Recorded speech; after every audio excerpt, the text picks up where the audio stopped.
الحمدللہ رب العالمین والصلاة والسلام علی اشرف الانبیاء والمرسلین نبینا محمد وعلی آلہ واصحابہ اجمعین اما بعد۔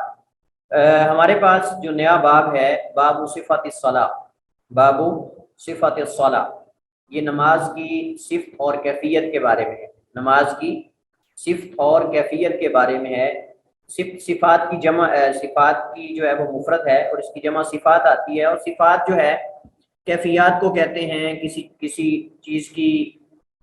حالت کو بیان کرنا۔ تو نماز کیسے پڑھی جانی چاہیے، وہ کیفیت جس کے مطابق نماز پڑھی جانی چاہیے، اس میں نماز کو اس کے ارکان، واجبات، سنن قولی ہوں یا فعلی ہوں، ان کے ساتھ ادا کرنے کا نام یہ اصل میں کیفیت ہے۔ اور یہ جو ہمارا مطلوبہ باب ہے، باب صفت الصلاۃ، اس میں مصنف رحمہ اللہ تعالی وہ احادیث ہمارے لیے لے کر آئیں گے کہ جن احادیث میں نبی کریم صلی اللہ علیہ وسلم سے نماز پڑھنے کے طریقے اور نماز کے واجبات اور ارکان اور سنن جو ہیں وہ مروی ہیں۔ تو ہم سب سے پہلے تو بطور فائدہ کے ہوتا یہ ہے کہ جب اس طرح کی احادیث کو الگ الگ پڑھا جاتا ہے تو طلبہ کے ذہن کے اندر وہ طریقہ پورا نماز کا اور اس کی کیفیات جو ہیں وہ بیٹھتی نہیں ہے، جس وجہ سے وہ ہر حدیث کو الگ الگ سمجھ رہے ہوتے ہیں، اور ایک حدیث پڑھی، دو حدیثیں پڑھی، ان کی کیفیات کو بھول گئے، پھر آگے نئی حدیث پڑھی، وہ اس سے ایک تسلسل جو ہے وہ ختم ہو جاتا ہے۔ تو ہم چونکہ فقہی انداز میں احادیث کو پڑھ رہے ہیں، تو اس وجہ سے ہم سب سے پہلے تو نماز کا مکمل طریقہ اختصار کے ساتھ، اور پھر جو امتیازی مسائل ہیں نماز کے احکام اور مسائل میں سے، جیسا کہ فاتحہ خلف الامام کا مسئلہ ہے، رفع الیدین کا مسئلہ ہے، یہ انشاءاللہ ہم پڑھیں گے ابتدا میں، آغاز میں۔ آج کے ہمارے لیکچرز میں ہم نماز کے جو مشہور اور اہم احکام اور مسائل ہیں ان کو پڑھیں گے، نماز کا اختصار کے ساتھ مکمل طریقہ، اور اس میں ساتھ ساتھ انشاءاللہ میں ذکر کرتا جاؤں گا کہ اس میں واجب کون سا ہے، رکن کون سا ہے، یہ ساری چیزیں۔ اور اس کے بعد اگلے ہمارے 2 لیکچرز ہوں گے، ان میں ہم انشاءاللہ کوشش کریں گے کہ جو نماز کی صفت کے حوالے سے تمام احادیث ہیں، کافی ساری ہیں، ان کو ہم انشاءاللہ مکمل کرنے کی کوشش کریں گے۔ اور اس حوالے سے جو احادیث انشاءاللہ ہم یہاں طریقے کے اندر بھی پڑھیں گے، طریقہ ہوگا ہر سٹیپ بائی سٹیپ، جیسے کہتے ہیں نا قدم با قدم، تو قدم با قدم ہم انشاءاللہ نماز کو ترتیب کے ساتھ پڑھیں گے، طریقے کو، اور اس کے ساتھ جو ہے وہ اس کے دلائل بھی انشاءاللہ پڑھیں گے۔ اور پھر رفع الیدین کا مسئلہ اور فاتحہ خلف الامام کا مسئلہ، یہ بھی انشاءاللہ ہم آج پڑھیں گے، اور کوشش کریں گے کہ بغیر کسی تعصب کے ہم اس مسئلے میں، ان مسائل میں حق تک پہنچنے کی کوشش کریں۔ تو سب سے پہلے ہمارے پاس نماز کا آغاز کرنے میں تکبیر تحریمہ ہے۔ تکبیر تحریمہ تکبیر وہ ہوتی ہے کہ جس کو کہنے کے بعد انسان نماز میں داخل ہو جاتا ہے، اور اس پر سارے وہ کام کرنے حرام ہو جاتے ہیں جو نماز میں کرنا جائز نہیں، جیسا کہ کلام کرنا، گفتگو کرنا، کھانا پینا وغیرہ، اس طرح کی ساری چیزیں اس میں آتی ہیں۔ اور تکبیر تحریمہ سے پہلے ایک عمل ہے جو کہ نیت کا عمل، اور نیت کا مسئلہ ہم بے شمار مقامات پہ پڑھ چکے ہیں، مختلف جگہوں پہ ہم پڑھ چکے ہیں، طہارت کے اندر بھی، اسی طرح غسل کے اندر بھی، اور وضو کے اندر بھی، نماز کے اندر بھی، اس وجہ سے بار بار اس کو دہرانے کی ضرورت نہیں ہے۔ آپ جانتے ہیں کہ نیت جو ہے یہ دل کے قصد اور دل کے ارادے کا نام ہے، اور اس پر تمام فقہاء کا اتفاق ہے، حتیٰ کہ احناف جو زبان سے نیت کرنے کے قائل ہیں وہ بھی اس بات پہ متفق ہیں کہ اصل نیت دل کے ارادے کا نام ہے، لیکن وہ کہتے ہیں کہ ہم زبان سے اس وجہ سے کرتے ہیں تاکہ دل اور زبان کی آپس میں موافقت ہو جائے اور ارادہ مزید زیادہ پختہ ہو جائے، لیکن ہم کہتے ہیں کہ اصل تو اللہ تعالیٰ کے ہاں اعتبار دلوں کا ہے۔ اگر دل کے اندر ہی ریاکاری اور دکھلاوا ہو تو چاہے زبان سے 100 بار بھی انسان کہتا رہے کہ امام کے پیچھے قبلہ رخ کر 4 رکعت ظہر کی نماز پڑھ رہا ہوں، تو اللہ کبھی بھی اسے قبول نہیں کرے گا جب تک ارادہ دل سے نہ ہو۔ اور دوسرا، اللہ کو بتانے کی ضرورت نہیں ہے کہ آپ اللہ تعالیٰ کو بتائیں کہ میں اتنے رکعت نماز قبلہ رخ ہو کر پڑھنے لگا ہوں، امام کے پیچھے ہوں یا منفرد ہوں، اللہ تعالیٰ کو اس کی حاجت و ضرورت نہیں ہے۔ اللہ تعالیٰ علیم بذات الصدور ہے، اور اس وجہ سے نبی علیہ الصلوۃ والسلام کی زبان سے ارادہ کرنا، نیت کرنا یہ ثابت نہیں۔ تو دل سے نیت کرنے کے بعد سب سے پہلے تکبیر کہے گا، اور اسے تکبیر تحریمہ بھی کہا جاتا ہے، کیونکہ حدیث میں حضرت علی بن ابی طالب رضی اللہ تعالیٰ عنہ امیر المومنین روایت کرتے ہیں، فرماتے ہیں مفتاح الصلاۃ الطہور وتحریمها التکبیر وتحلیلها التسلیم۔ اللہ کے نبی نے فرمایا کہ نماز کی چابی طہارت ہے، اور اس نماز کو، یعنی اس نماز میں دیگر چیزیں حرام کر دینے والی تکبیر ہے، اور اس سے حلال کر دینے والی تسلیم یعنی سلام پھیرنا ہے۔ تو تکبیر تحریمہ کہنے سے دیگر سارے کام حرام ہو جاتے ہیں جو نماز میں کرنا جائز نہیں، ادھر ادھر دیکھنا، جھانکنا، نظریں گھمانا یا کھانا پینا، گفتگو کرنا لوگوں کے ساتھ، یہ جائز نہیں ہے۔ اور وتحلیلها یعنی اس سے حلال کر دینے والا، التسلیم وہ تسلیم ہے سلام پھیرنا۔ اس حدیث سے علماء نے استدلال کرتے ہوئے یہ کہا ہے کہ تکبیر تحریمہ اور تسلیم سلام پھیرنا یہ نماز کے ارکان میں سے، تکبیر تحریمہ اور سلام پھیرنا یہ نماز کے ارکان میں سے ہیں، اس کے بغیر نماز مکمل نہیں، اس کے بغیر نماز ہوتی ہی نہیں، اس کے بغیر اگر کسی بندے نے تکبیر تحریمہ نہیں کہی تو اس کی نماز نہیں، اگر کسی بندے نے اسلام نہیں پھیرا تو اس کی نماز نہیں ہے، بخلاف احناف کے جو کہ سلام پھیرنے کو واجب سمجھتے ہیں، اور وہ کہتے ہیں کہ اگر کوئی بندہ سلام نہ بھی پھیرے بلکہ تشہد مکمل کرنے کے بعد اگر وہ ہوا خارج کر دیتا ہے تو پھر بھی اس کی نماز صحیح ہے، کیونکہ اس کا تشہد مکمل ہو گیا، اب سلام پھیرنا یہ رکن نہیں ہے۔ جبکہ حدیث ہمارے سامنے واضح ہے کہ وہ تحلیلُ تسلیم، نماز سے آپ تب حلال ہو سکتے ہیں جب آپ سلام پھیریں گے، جب تک آپ سلام نہیں پھیریں گے آپ نماز سے حلال نہیں ہو سکتے، یعنی نماز سے نکل نہیں سکتے، اور آپ کی نماز جو ہے وہ نماز مکمل نہیں ہوگی جب تک سلام نہیں پھیریں گے۔ گزشتہ حدیث سے ثابت ہوا کہ تکبیر تحریمہ نماز کے ارکان میں سے ایک ہے، اور رکن رہ جانے سے عبادت جو ہے وہ باطل ہو جاتی ہے، جیسا کہ رسول کریم علیہ السلام نے فرمایا الحج عرفہ، کہ حج ہے ہی عرفہ، الحج عرفہ یعنی حج ہے ہی عرفہ، یعنی اصل حج تو عرفہ کا دن ہے، اور آپ جانتے ہیں کہ عرفہ کا دن جو ہے وقوف عرفہ کو علماء کرام نے اس حدیث کی وجہ سے ارکان حج میں شمار کیا ہے۔ اگر کوئی شخص حاجی حج کرنے والا وہ عرفہ میں نہیں پہنچ پاتا تو اس کا حج نہیں، اور اگر کوئی عرفہ کو پا لیتا ہے دیگر واجبات چھوڑ دیتا ہے تو وہ دم دینے سے صحیح ہو جائیں گے، یعنی دم اور قربانی دینے سے وہ ادا ہو جائیں گے، ان کی کمی پوری ہو جائے گی۔ لیکن حج عرفہ کے دن جو بندہ نہیں آتا عرفہ کے میدان میں، عرفات کے میدان میں وقوف نہیں کرتا، اس کا حج نہیں ہے۔ تمام نمازوں میں نمازی تکبیر آہستہ آواز میں کہے گا الا کہ وہ امام، اگر امام ہے تو پھر بلند آواز سے کہے گا، تو اس صورت میں تکبیر بلند آواز سے کہے گا اگر امام ہے تو۔ نمبر 3، مؤذن کے لیے جائز ہے کہ وہ بوقت ضرورت لوگوں تک امام کی تکبیر پہنچائے۔ ہم انشاءاللہ اس انداز میں ساری چیزیں ساتھ ساتھ پڑھتے جائیں گے تاکہ الگ ان کو پڑھنے کی ضرورت نہ پڑے۔ تو مؤذن کے لیے جائز ہے کہ بوقت ضرورت لوگوں تک امام کی تکبیر پہنچائے، خصوصاً جب لوگ زیادہ ہوں اور اسپیکر وغیرہ کا انتظام بھی نہ ہو اور امام بیمار یا کمزور ہو، تو اس صورت میں اس کے پیچھے کسی آدمی کا دوسروں تک امام کی تکبیر پہنچانا یہ جائز ہے، بشرطے کہ تشویش کا سبب نہ ہو کہ وہ اتنا لمبا ہی کہتا جائے، جیسے حرم کے اندر بسا اوقات ہوتا ہے کہ وہ امام صاحب اگلی حرکت میں پہنچنے والے ہو جاتے ہیں اور پیچھے سے جو ہے وہ مکبر جو ہے وہ لگا ہوتا ہے۔ تو مختصر آواز کے ساتھ ہونا چاہیے، لیکن اتنا لمبا نہیں ہونا چاہیے کہ لوگ انتظار کرتے رہیں۔ اگر مؤذن امام کی تکبیر لوگوں تک پہنچا رہا ہو تو ضروری ہے کہ وہ امام کی تکبیر مکمل ہونے کے بعد تکبیر کہے۔ جب امام تکبیر کہہ چکے تو اس کے بعد جو ہے وہ مکبر جو ہے وہ تکبیر کہے جو پیچھے امام کی آواز کو آگے پہنچا رہا ہے۔ پہلا ہمارا جز مکمل ہوا تکبیر تحریمہ کا۔ اب تکبیر تحریمہ کے وقت رفع الیدین کرنا، اپنے ہاتھوں کو کھلی انگلیوں سمیت اس انداز میں، اپنے ہاتھوں کو کھلی انگلیوں سمیت تکبیر کے ساتھ یا اس سے قبل یا اس کے بعد، تینوں طریقے ہیں، تکبیر کے ساتھ یا اس کے قبل یا اس کے بعد، یعنی تینوں طریقوں میں ثابت ہے، کندھوں کے برابر اور بسا اوقات کانوں کے کنارے تک۔ یہ ہے جب آپ کی ہتھیلی کا درمیان کندھے کے برابر آئے گا نا تو یہ آٹومیٹکلی آپ کی جو انگلیوں کا اگلا اوپر والا حصہ ہے یہ بذات خود ہی کانوں کی روح تک پہنچ جائے گا۔ اگر آپ اپنے ہاتھوں کی جو ہتھیلیاں ہیں اس کو کندھے کے برابر کرتے ہیں تو آپ کی انگلیوں جو اوپر والا حصہ ہے یہ کانوں کی روح تک پہنچ جائے گا، لیکن کانوں کے اندر انگلیاں داخل کرنا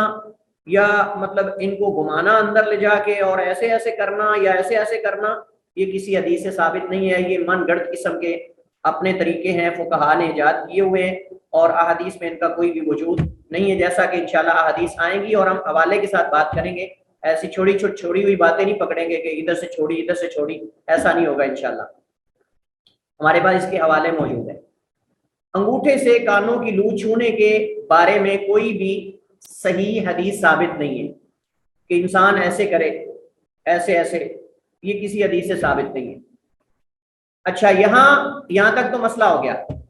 ہم چونکہ اسٹیپ بائی اسٹیپ قدم با قدم چل رہے ہیں۔ اب ہم نے رفع الیدین کر لیا، اس کے بعد ہاتھ باندھنے ہیں تو ہاتھ کیسے باندھنے،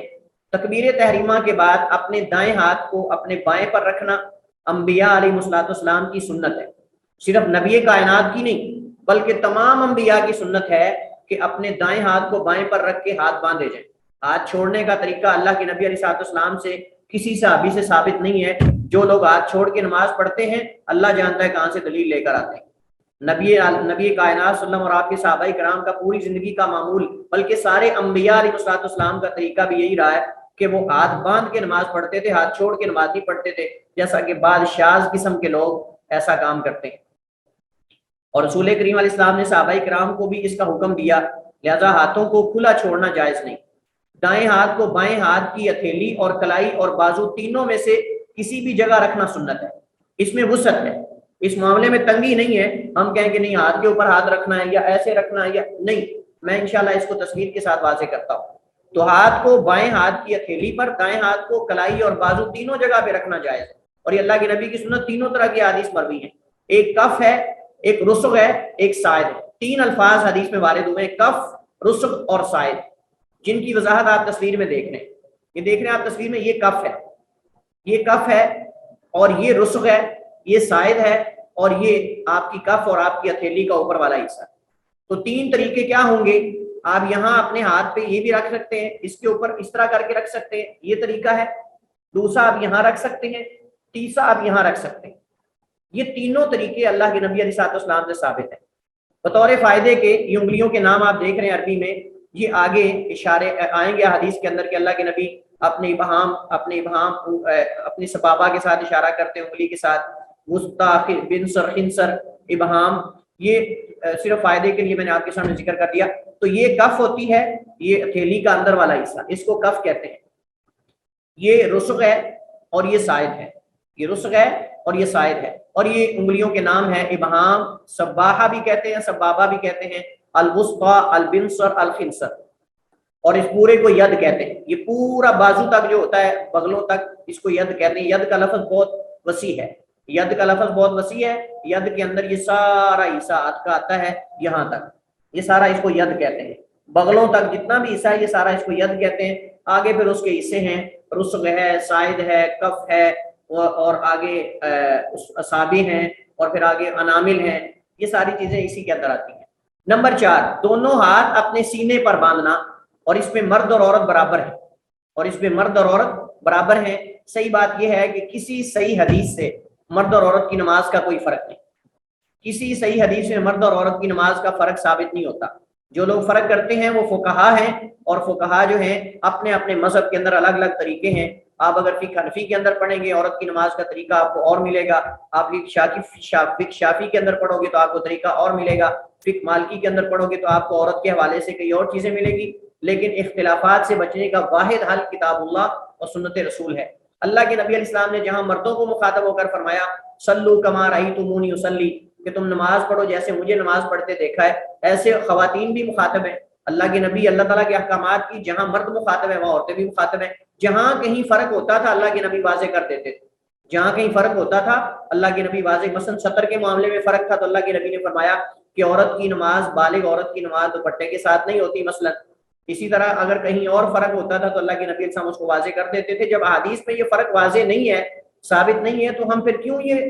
ہم اس بات پہ اصرار کرتے ہیں کہ مرد اور عورت کی نماز میں فرق ہے، سجدہ اس طرح کرنا چاہیے، اس طرح نہیں کرنا چاہیے، یہ جب حدیث واضح ہے اللہ کے نبی علیہ السلام کی کہ صلو کما رأیتمونی اصلی، جیسے تم نے مجھے دیکھا اس طرح نماز پڑھو، تو پھر یہ بے بنیاد چیزیں لا کر اس میں کیا فائدہ ہے؟ تو سینے کے علاوہ کسی اور جگہ ہاتھ باندھنے کے بارے میں جتنی بھی روایات ہیں یا تو وہ ضعیف ہیں یا پھر بے اصل ہیں، ان کی کوئی بنیاد نہیں۔ جیسے تحت سرہ، ناف کے نیچے ہاتھ باندھنے کے بارے میں کوئی صحیح حدیث اللہ کے نبی علیہ السلام سے مروی نہیں ہے، اور جس حدیث کو پیش کیا جاتا ہے وہ حدیث اصل نسخے میں نہیں ہے۔ سنن نبی داؤد کے اصل نسخے میں وہ حدیث ہے ہی نہیں سرے سے۔ تحت سرہ کے الفاظ کا اضافہ کیا گیا، بعد لوگوں نے اپنی طرف سے اضافہ کر لیا ہے۔ صحیح حدیث کے اندر تحت سرہ کے الفاظ جو ہے وہ کسی بھی صحیح حدیث سے ثابت نہیں۔ پانچواں مسئلہ، نماز میں خشوع خضوع اختیار کرنا، نماز میں خشوع اور خضوع اختیار کرنا، اور قیام میں سجدے کی جگہ پہ نظر رکھنا، اور قیام میں سجدے کی جگہ پہ نظر رکھنا۔ نمازی کے لیے واجب ہے کہ وہ نماز میں انتہا درجے کا خشوع اختیار کرے، حتی المقدور اس کام یا چیز سے اجتناب کی کوشش کرے جو اسے نماز اور ذکر سے غافل کر دے۔ یعنی اگر نماز کے اندر کوئی ایسے خیالات آتے ہیں، کوئی سامنے ایسی چیز ہے جس سے نماز میں خلل واقع ہوتا ہو، تو اسے جو ہے وہ اسے بلانے کی کوشش کرنی چاہیے اور اسے نظر انداز کرنے کی کوشش کرنی چاہیے، جیسا کہ نقش و نگار کا سامنے ہونا نمازی کے، اس طرح کھانا آ جانے اور پیشاب کے زور پکڑنے کے وقت اس وقت تک نماز نہ پڑھے جب تک وہ حاجت کو پورا نہ کر لے۔ اگر ایک انسان کھانا سامنے پیش ہے اور وہ کہے کہ چلے اب میں پہلے نماز پڑھ لیتا ہوں، کھانا بعد میں کھاؤں گا، تو اس سے توجہ ساری کھانے کی طرف رہے گی۔ یہ انسانی نیچر اور انسانی فطرت ہے، اس وجہ سے پہلے حاجت کو۔ اسی طرح اگر انسان کو قضائے حاجت پیشاب وغیرہ کرنے کی حاجت ہے تو اس کو پہلے مکمل پیشاب کر لینا چاہیے، اس کے بعد نماز پڑھنی چاہیے، کیونکہ یہ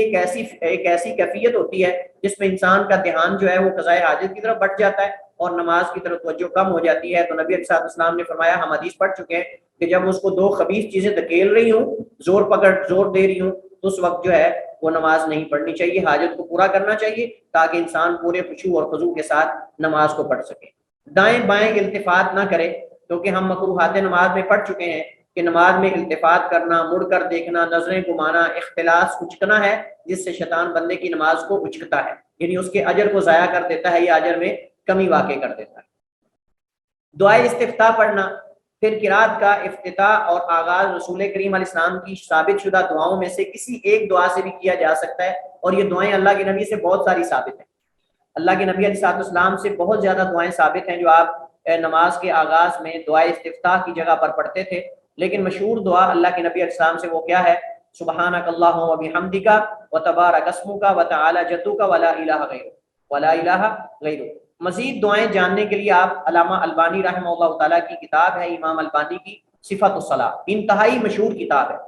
صفت الصلاۃ۔ امام البانی کی کتاب اتنی جامع اور معنی ہے، اتنی مفید کتاب ہے کہ آپ کو سلف صالحین کے طریقے کے مطابق نماز کا طریقہ ملے گا اس کے اندر، اور احادیث کی تخریج بما حوالہ جات اور پورے انصاف کے ساتھ، پورے خلوص کے ساتھ انہوں نے یہ کتاب لکھی ہے۔ یہ کتاب ایک مختصر ہے، ایک مطول ہے،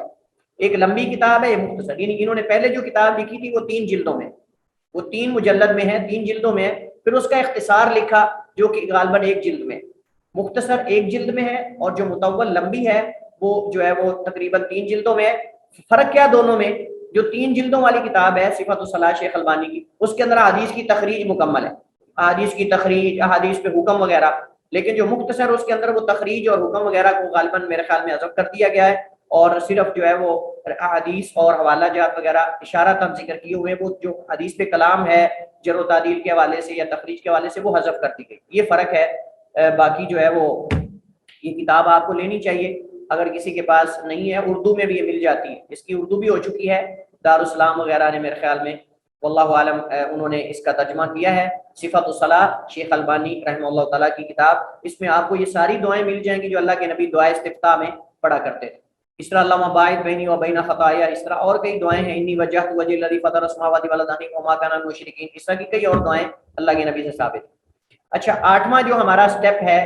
وہ ہے قرات کرنا۔ قرات کرنے کے مسئلے کے اندر ہم انشاءاللہ اس پہ بات کرتے ہیں۔ فی الحال ہم یہاں بریک لیتے ہیں نماز کا وقفہ، اور انشاءاللہ ہم تقریباً جو ہے وہ 40 منٹ پہ دوبارہ آغاز کریں گے، چونکہ نماز 15 منٹ سنتے وغیرہ پڑھنے میں 20 منٹ ہو ہی جاتے ہیں، تو انشاءاللہ 5:40 پہ دوبارہ ہماری کلاس کا آغاز ہوگا۔ تو بریک لیتے ہیں۔ السلام علیکم ورحمۃ اللہ وبرکاتہ۔ اہلا وسہلا بکم مجددا، بسم اللہ والصلاۃ والسلام علی رسول اللہ، اما بعد۔ تو ہم 8ویں مسئلے پر پہنچے ہیں نماز کے مختصر طریقے کے حوالے سے، اور وہ ہے تعوذ اور تسمیہ۔ تعوذ و تسمیہ جہری اور سری نمازوں میں سری پڑھے گا، اس کے بعد سورۃ الفاتحہ پڑھے گا، یہ افضل ہے۔ یہ کیا ہے؟ یہ افضل ہے کہ تعوذ یعنی اعوذ باللہ اور بسم اللہ جو ہے وہ ہر طرح کی نماز میں، سری ہو یا جہری، وہ آہستہ آواز میں پڑھی جائے گی، اور یہی عمل خلفائے راشدین کا رہا، یہی عمل نبی علیہ السلام کا رہا۔ البتہ بعض احادیث میں جہری آواز سے پڑھنا بھی ثابت ہے، بعض احادیث میں جہری آواز میں بھی پڑھنا ثابت ہے، لیکن وہ بہت کم ہے۔ اس وجہ سے اکثر نبی کریم علیہ السلام اور خلفائے راشدین کا جو طرز عمل رہا ہے وہ سری آواز میں بسم اللہ پڑھنا ہے اور اعوذ باللہ آہستہ آواز میں سری ہے۔ لیکن کب پڑھی جائے گی؟ یہ دعائے استفتاح کے بعد، دعائے استفتاح کے بعد یہ پڑھی جائے گی، دعائے استفتاح سے پہلے نماز شروع کرتے ہوئے نہیں۔ کیونکہ دعا استفتاح قرآن نہیں، دعا استفتاح قرآن نہیں ہے، اور دعا استفتاح کے بعد جب آپ سورۃ الفاتحہ کا آغاز کرنے لگیں گے تو اس وقت آپ اعوذ باللہ اور بسم اللہ پڑھیں گے، اور یہ سری آواز میں پڑھیں گے، آہستہ آواز میں، بلند آواز سے۔ یاد رہے کہ فاتحہ کا نماز میں پڑھنا رکن ہے، جس کے بغیر نماز درست نہیں، لہذا اسے یاد کرنا واجب ہے۔ سورۃ الفاتحہ یہ چونکہ نماز کے ارکان میں سے ہے، اور ارکان میں سے کیوں ہے؟ چونکہ اللہ کے نبی علیہ الصلوۃ والسلام نے بے شمار احادیث میں یہ ارشاد فرمایا ہے کہ اس کے بغیر نماز نہیں ہے، اس کے بغیر نماز نہیں ہے، اس کے بغیر نماز نہیں ہے۔ جب اللہ کے نبی فرما رہے ہیں کہ اس کے بغیر نماز نہیں، اس کے بغیر نماز نہیں، اس کے بغیر نماز نہیں، بلکہ ایک حدیث کے اندر آپ نے فرمایا کہ جس نماز کے اندر سورۃ الفاتحہ نہیں پڑھی جاتی وہ نماز جو ہے وہ ادھوری ہے، ادھوری ہے، ادھوری ہے، اس بچے کی طرح جو بچہ جو ہے وہ بغیر جو ہے وہ کامل خلقت کے ناقص الاعضاء پیدا ہوتا ہے، تو اس بچے کی طرح یہ نماز بھی ادھوری ہے۔ تو آپ جانتے ہیں کہ اللہ کے نبی علیہ الصلوۃ والسلام جب باقاعدہ تاکید کر رہے ہیں کہ اس کے بغیر نماز نہیں ہے، تو پھر اگر کوئی بندہ کہے کہ نہیں اس کے اجر میں کمی واقع ہوتی ہے لیکن نماز تو ہو جاتی ہے، نہیں، اللہ کے نبی علیہ السلام نے یہ ارشاد فرما دیا کہ لا صلاۃ، نماز ہے ہی نہیں۔ جب آپ نے کہہ دیا کہ نماز ہے نہیں ہے تو پھر آپ اس میں ہم طویلیں کرنے لگ جائیں، ہم اس میں جو ہے وہ ہیلے بہانے تلاش کرنے لگ جائیں کہ نہیں ایسے نہیں بلکہ ایسے ہوگا۔ حدیث واضح ہے، جیسے ہم نے حدیث پڑھی ہے الحج عرفہ، کہ حج ہے ہی عرفہ، ایسے ہی اللہ کے نبی نے فرما دیا کہ اس کے بغیر نماز ہی نہیں، اور اللہ تعالیٰ نے حدیث قدسی کے اندر سورۃ الفاتحہ کو نماز قرار دیا ہے۔ اللہ تعالیٰ نے حدیث قدسی میں سورۃ الفاتحہ کو نماز قرار دیا ہے۔ قسمت الصلاۃ بینی و بین عبدی، قسمت الصلاۃ بینی و بین عبدی، کہ میں نے اپنے اور بندے کے درمیان نماز کو یعنی سورۃ الفاتحہ کو دو حصوں میں تقسیم کر دیا۔ تو لہٰذا اسے یاد کرنا ضروری ہے۔ احناف کے ہاں منفرد کے لیے فاتحہ کا پڑھنا واجب ہے، فرض یا رکن نہیں کہ اس کے نہ پڑھنے سے نماز باطل ہو جائے۔ وہ کہتے ہیں جان بوجھ کے بھی چھوڑ دے گا تو نماز ہو جائے گی، اور یہی تو اصل میں فرق ہے احناف اور جمہور کے ہاں، کہ جمہور علماء کرام فرض اور واجب میں فرق نہیں کرتے، جمہور علماء فرض اور واجب میں فرق نہیں کرتے، جبکہ احناف جو ہے وہ فرض اور واجب میں فرق کرتے ہیں۔ وہ کہتے ہیں کہ اگر فرض رہ جائے تو نماز عبادت باطل ہو جاتی ہے، اور اگر واجب رہ جائے تو عبادت باطل نہیں ہوتی۔ لہٰذا وہ کہتے ہیں کہ سورۃ الفاتحہ پڑھنا واجب ہے، فرض نہیں ہے، اور واجب کا مطلب یہ کہ اگر کوئی جان بوجھ کے بھی ان کے ہاں چھوڑ دے تو اس کی عبادت میں کمی اور نقص واقع نہیں ہوگا۔ یہ کیسی بات ہے؟ وہ کہتے ہیں کہ قرآن کی کوئی بھی آیت یا سورت پڑھنا فرض ہے لیکن فاتحہ پڑھنا فرض نہیں بلکہ واجب ہے، اور استدلال کرتے ہیں فقرؤ ما تیسر من القرآن، فقرؤ ما تیسر من القرآن، کیونکہ جن حدیث میں فاتحہ پڑھنے کا حکم دیا گیا وہ احاد ہیں، خبر واحد ہیں، اور ان سے علم یقینی حاصل نہیں ہوتا۔ یہ حناف کی دلیل ہے۔ انشاءاللہ یہ مسئلہ آگے تفصیل کے ساتھ آئے گا سورۃ الفاتحہ کا مسئلہ، اور وہاں انشاءاللہ ہم فریقین کے دلائل کا جائزہ لیں گے۔ راجح قول کے مطابق فاتحہ کا منفرد مقتدی امام کے لیے سری اور جہری دونوں طرح کی نمازوں میں پڑھنا یہ واجب یعنی فرض ہے، واجب فرض یعنی لازم ہے، لازم ہے، اس کے بغیر نماز نہیں ہے۔ عن ابی ہریرہ رضی اللہ تعالی عنہ عن النبی صلی اللہ علیہ وسلم قال، حضرت ابو ہریرہ روایت کرتے ہیں، وہ نبی علیہ السلام سے بیان کرتے ہیں، قال من صلی صلاۃ، جس نے نماز پڑھی، لم یقرأ فیہا بأم القرآن، نہیں اس میں پڑھتا سورۃ الفاتحہ کو، فہی خداج ثلاثا، تین بار آپ نے فرمایا کہ اس کی نماز ادھوری ہے، اس کی نماز ناقص ہے، غیر تمام، مکمل نہیں۔ فقیل علی ابی ہریرہ، ابو ہریرہ سے کہا گیا، انا نکون وراء الامام، بے شک ہم بسا اوقات امام کے پیچھے ہوتے ہیں، یعنی پھر ہم کیا کریں؟ فقالا، تو آپ نے فرمایا، اقرا بہا فی نفسک،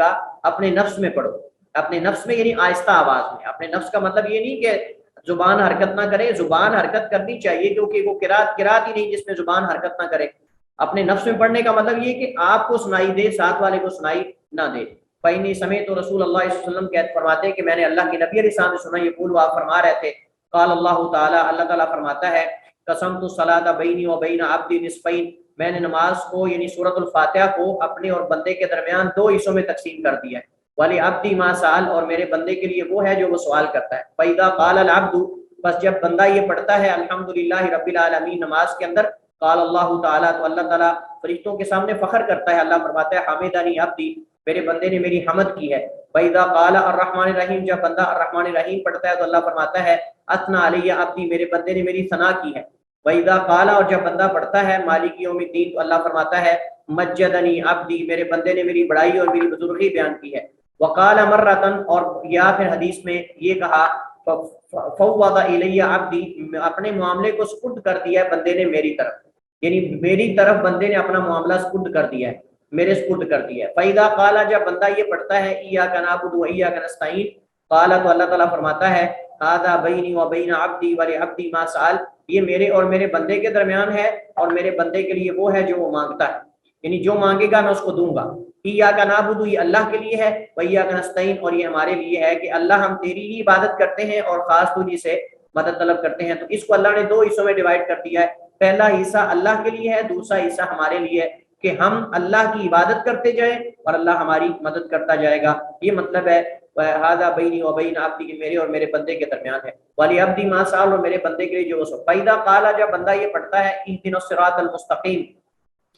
صراط الذین انعمت علیہم غیر المغضوب علیہم ولا الضالین، قال تو اللہ تعالیٰ فرماتا ہے هذا لعبدی ولعبدی ما سال، یہ میرے بندے کے لیے ہے اور میرے بندے کے لیے وہ کچھ ہے جو وہ مانگے گا۔ یہ صحیح مسلم کی حدیث ہے، اور اس حدیث سے یہ پتہ چلتا ہے کہ سورۃ الفاتحہ پڑھنا بہت اہم ہے اور یہ لازم ہے، اور اس کے بغیر نماز نہیں ہے، کیونکہ اللہ تعالیٰ نے اس کو نماز کہا ہے، اللہ تعالیٰ نے سورۃ الفاتحہ کو صلاۃ کہا ہے، یعنی نماز کہا ہے۔ تو آپ جانتے ہیں جیسے ہم نے ابھی حدیث پڑھی ہے کہ اللہ کے نبی نے عرفات میں ٹھہرنے کو حج کہا ہے، اللہ کے نبی نے عرفات میں ٹھہرنے کو حج کہا ہے، تو یہاں اللہ کے نبی فرماتے ہیں کہ اللہ تعالیٰ نے سورۃ الفاتحہ کو صلاۃ کہا ہے، یعنی اصل ہے ہی صلاۃ یہ، اور اگر یہ جس نماز کے اندر سورۃ الفاتحہ ہی نہ ہو وہ صلاۃ کیسی ہے، وہ نماز کیسی ہے؟ اچھا، نوواں مذہب پر ہمارے پاس مسئلہ وہ یہ ہے کہ پہلی رکعت میں فاتحہ کے بعد کوئی دوسری سورت یا بعض آیات پڑھنا سنت ہے، واجب نہیں ہے۔ اصل سورہ فاتحہ پڑھنا ضروری ہے، اس کے ساتھ اگر آپ کوئی سورت ملا لیتے ہیں، کوئی آیات ملا لیتے ہیں، پڑھ لیتے ہیں تو یہ سنت ہے، لیکن واجب نہیں ہے۔ نمازوں کے اعتبار سے قرات کی مقدار بھی مختلف ہے۔ نماز فجر میں باقی نمازوں کی بنسبت قرات لمبی کی جائے گی، کیونکہ اللہ تعالیٰ نے قرآن میں بھی اس کی طرف اشارہ کیا ہے، ان قرآن الفجر کان مشہودا، ان قرآن الفجر کان مشہودا، اور حدیث کے اندر نبی علیہ الصلوۃ والسلام کی صحیح حدیث مبارکہ ہے، اللہ کے نبی علیہ الصلوۃ والسلام 60 سے 100 آیات تک فجر کی نماز میں قرآن کی تلاوت فرمایا کرتے تھے، اور یہ آپ کا معمول تھا، یہ آپ صلی اللہ علیہ وسلم کا معمول تھا۔ لہٰذا اکثر لمبی نماز فجر کی پڑھانی چاہیے، اور کبھی کبھی جو ہے وہ مختصر بھی پڑھا دینے میں کوئی حرج نہیں ہے۔ موسم کے اعتبار سے، لوگوں کے اعتبار سے، جہاں زیادہ بوڑھے لوگ ہیں، بزرگ لوگ ہیں، وہاں نماز مختصر پڑھانی چاہیے، اور جہاں نوجوان ہیں اور وہ لوگ ہیں جو برداشت کر سکتے ہیں تو وہاں اکثر نماز لمبی پڑھانی چاہیے اور کبھی کبھی مختصر بھی پڑھا لینی چاہیے۔ المہم لوگوں کے حالات کے مطابق امام سمجھدار ہونا چاہیے، امام دیندار ہونا چاہیے، اور فقیہ اس کو فقہ آنی چاہیے، یعنی احکام کی فقاہت اور سمجھ بوجھ رکھنے والا ہو۔ یہ نہ ہو کہ بارش ہو رہی ہو اور وہ نماز لمبی کر دے، فل گرمی میں لوگ بے ہوش ہو کے گر رہے ہوں اور وہ نماز اپنی جاری رکھے، نماز قرات کرتا جائے، یہ صحیح نہیں ہے۔ 10واں مسئلہ یہ ہے کہ پہلی رکعت میں دوسری کی بنسبت قرات لمبی ہو، یعنی پہلی رکعت میں جب ہم قرات کریں گے تو دوسری رکعت کے مقابلے میں لمبی ہوگی، اور پہلی دوسری اس کے، لیکن جو امام سمجھدار نہیں ہوتا، جس امام کو دین کی سمجھ بوجھ نہیں ہوتی، خالی حافظ یا قاری ہوتا ہے، آپ دیکھتے ہیں وہ الٹ معاملہ کرتے ہیں، وہ نماز الٹ پڑھاتے ہیں، پہلی رکعت مختصر اور دوسری لمبی، پہلی رکعت مختصر اور دوسری لمبی۔ اچھا، بعض امام صاحب، میں نے پوچھا، میں نے کہا کہ آپ دوسری رکعت کیوں لمبی پڑھاتے ہو، پہلی کیوں مختصر پڑھاتے ہو؟ کہتے ہیں مجھے پتا ہے کہ کچھ لوگ انتظار کرتے رہتے ہیں کہ پہلی رکعت چونکہ لمبی ہوتی ہے وہ ہو جائے گی تو پھر ہم جا کے دوسری میں شامل ہوں گے، تو میں اس وجہ سے ان کو قابو کرنے کے لیے دوسری رکعت لمبی پڑھاتا ہوں، اور یہ اللہ کے نبی کی سنت کے خلاف ہے۔ اللہ کے نبی کا طرز عمل نہیں تھا کہ کسی کو پھنسانے کے لیے آپ دوسری رکعت لمبی کر دیں۔ بعض امام بھی اللہ معاف کرے چھوٹی چھوٹی باتوں میں بھی نظر رکھتے ہیں، چھوٹی چھوٹی باتوں میں بھی نظر رکھتے ہیں کہ فلاں بندہ لیٹ آتا ہے لہٰذا میں اس کو پھنسانے کے لیے دوسری رکعت لمبی کروں گا۔ یہ میں نے خود کئی ائمہ سنا، کیوں بھائی دوسری رکعت کیوں لمبی کرتے ہو؟ کہتے چونکہ لوگ انتظار کرتے رہتے ہیں، کہتے ہیں یعنی عموماً تراویح میں ایسا ہوتا ہے، عموماً تراویح میں ایسا ہوتا ہے کہ وہ دوسری رکعت لمبی کر دیتے ہیں، پہلی وہ کہتے ہیں کہ انتظار کرتے رہتے ہیں تاکہ آخر میں جا کے ملیں گے۔ قرات کے بعد تھوڑی دیر سکتہ کرنے کے بعد تکبیر تحریمہ کی طرح رفع الیدین کرے گا اور تکبیر کہے گا، پھر رکوع کرے گا، حتیٰ کہ ہر جوڑ اپنی جگہ پہنچ جائے، اور یہ رکن یعنی ہر جوڑ کا اپنی جگہ پہ پہنچانا اور اعتدال کے ساتھ سکون کے ساتھ رکوع کرنا، اس انداز میں رکوع کرنا کہ کمر بالکل سیدھی ہو، اس انداز میں رکوع کرنا کہ کمر بالکل سیدھی ہو، سر جھکا نہ ہو نہ اوپر۔ رکوع میں اپنے ہاتھ گھٹنوں پر انگلیاں کھول کر رکھے گا، اپنی انگلیوں کو ایسے کھول کر گھٹنے پکڑ کے رکھے گا، اپنے سر کو کمر کے برابر رکھے گا، نہ زیادہ جھکائے گا نہ زیادہ اٹھائے گا، اور اپنی کونیوں کو اپنے پہلوؤں سے دور رکھے گا، اپنی کونیوں کو اپنے پہلوؤں سے دور رکھے گا، اور اتنا دور نہیں رکھے گا کہ ساتھ والا تنگ ہونے لگ جائے، اور رکوع میں سبحان ربی العظیم پڑھے گا. سبحان ربی العظیم ایک دفعہ پڑھنا واجب ہے اور 3 دفعہ پڑھنا سنت ہے، اور اس سے زیادہ جتنی بار بھی ہو سکے پڑھ سکتے ہیں. 12واں مسئلہ یہ ہے کہ رکوع اور اس کے بعد کھڑا ہونا اور سجدے اور ان کے درمیان جلسہ استراحت کی مقدار قریب قریب ہونی چاہیے. یعنی رکوع اور رکوع کے بعد کھڑا ہونا دونوں کی مقدار ایک ہونی چاہیے. اس طرح سجدہ اور ان کے درمیان جو جلسہ استراحت ہوتا ہے دونوں کی مقدار قریب قریب، سیم نہیں تو کم از کم قریب قریب ہونی چاہیے. سیم نہیں تو کم از کم قریب قریب. وہ جو لوگ مشین چلا دیتے ہیں نا، ایک دم رکوع سے اٹھا سجدے میں گیا، سجدے سے اٹھا پھر سجدے میں گیا پھر اٹھا، یہ طریقہ اللہ کے نبی کی سنت کے خلاف ہے. اور بہت سارے ہمارے بھائی ایسے ہیں جو اس انداز میں اپنی نمازیں پڑھتے بھی ہیں اور پڑھاتے بھی ہیں، اور یہ اللہ کے نبی کے طریقے کے بالکل مخالف ہے. ان کو تقلید سے نکل کر، جمود سے نکل کر اصلاح کی طرف آنا چاہیے، سنت کی طرف آنا چاہیے، نبی کی اتباع کی طرف آنا چاہیے. تقلید کے پیچھے لگ کے ہم بہت ساری سنتوں کو نظر انداز کر دیتے ہیں، بلکہ بہت سارے واجبات اور ارکان کو نظر انداز کر دیتے ہیں، اور بسا اوقات تقلید میں آ کر ہم اپنے اوپر ایسی چیزیں مسلط کر لیتے ہیں جو کہ کتاب و سنت کے اندر ہمارے لیے مقرر اور پابند ہمیں ان کا نہیں کیا گیا. رکوع اور سجدوں میں قرآن کی قرات کرنا جائز نہیں ہے. رکوع اور سجدے میں قرآن کی قرات کرنا جائز نہیں. حدیث میں آتا ہے کہ اللہ کے نبی صاحب نے فرمایا کہ مجھے منع کیا گیا کہ میں قرآن پڑھوں رکوع یا سجدے میں. 14واں مسئلہ یہ کہ رکوع سے اٹھتے تکبیر تحریمہ کے وقت رفع الیدین کرنے کی طرح جو ہے وہ رفع الیدین کرے گا، اور ساتھ تکبیر کی بجائے سمع اللہ لمن حمیدہ کہے گا. یعنی تکبیر تحریمہ میں جیسے رفع الیدین کیا تھا، ہم نے کہا تھا کندھوں کے برابر اور کانوں کی لو تک ہاتھ چلے جائیں انگلیاں، تو اس انداز میں اور سمع اللہ لمن حمیدہ کہے گا. رکوع کے بعد بالکل سیدھا کھڑا ہو جائے گا حتیٰ کہ کمر بالکل سیدھی ہو جائے اور ہر جوڑ اپنی جگہ پر پہنچ جائے. ہمارے اس باب کے اندر جو باب صفت الصلاح ہے، باب صفت الصلاح، اس میں پہلی حدیث یہ ہے، اس میں پہلی حدیث یہ ہے جو ابھی ہم پڑھنے لگے. توجہ کے ساتھ سنیے گا. جو ہمارے باب میں باب صفت الصلاح میں پہلی حدیث مصنف نے حافظ ابن حجر نے بلوغ المرام میں ذکر کی ہے، وہ یہ حدیث جو ابھی ہم پڑھنے لگے، یہ پہلی حدیث ہے. عن ابی ہریرہ رضی اللہ تعالی عنہ ان رسول اللہ صلی اللہ علیہ وسلم دخل المسجد. ابو ہریرہ رضی اللہ تعالی عنہ روایت. اس حدیث کو مسیء الصلاح کہتے ہیں. اس حدیث کو حدیث مسیء الصلاح، یعنی وہ اس آدمی کی نماز کے بارے میں حدیث جو نماز صحیح نہیں پڑھ رہے. مسیء کہتے ہیں غلط نماز پڑھنے والے یا صحیح نماز نہ پڑھنے والے آدمی کی نماز کا ذکر اس کے اندر ہے کہ وہ کیسے نماز پڑھ رہے تھے، اللہ کے نبی نے ان کی نماز کی اصلاح کیسے کی. تو جیسے حدیث جبریل ہم سنتے رہتے ہیں نا، حدیث جبریل کے جس میں جبریل علیہ السلام کا ذکر ہے، ایسی حدیث مسیء الصلاح ہے. اس حدیث کو کہتے ہیں مسیء الصلاح، یعنی جو غلط نماز پڑھ رہے تھے ان کا ذکر. تو ابو ہریرہ رضی اللہ تعالیٰ عنہ فرماتے ہیں ان رسول اللہ صلی اللہ علیہ وسلم، نبی علیہ السلام دخل المسجد، مسجد میں داخل ہوئے. فدخل رجل، ایک آدمی داخل ہوا، فصلی، اس نے نماز پڑھی. فسلم علی النبی صلی اللہ علیہ وسلم، تو اللہ کے نبی پہ انہوں نے آ کر جب نماز پڑھی، صحابی نے تو آ کر سلام کہا، السلام علیکم یا رسول اللہ. فردا، تو آپ نے اس کا جواب دیا. وقال، اور آپ نے فرمایا، ارجع فصلی فانک لم تصلی، جاؤ لوٹ جاؤ دوبارہ نماز پڑھو، تمہاری نماز نہیں ہے. ارجع فصلی فانک لم تصلی، جاؤ نماز پڑھو، اور فانک لم تصلی، تم نے نماز نہیں پڑھی، یعنی تمہاری نماز نہیں ہے. فرجع، دوسری دفعہ صحابی گئے، یصلی کما صلی، جیسے پہلے نماز پڑھی تھی دوبارہ پھر پڑھ کے آ گئے.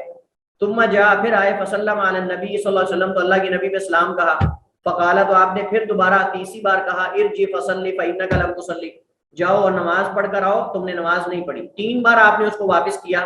فقال، تو چوتھی بار وہ فرمانے لگے، صحابی سمجھدار تھے نا،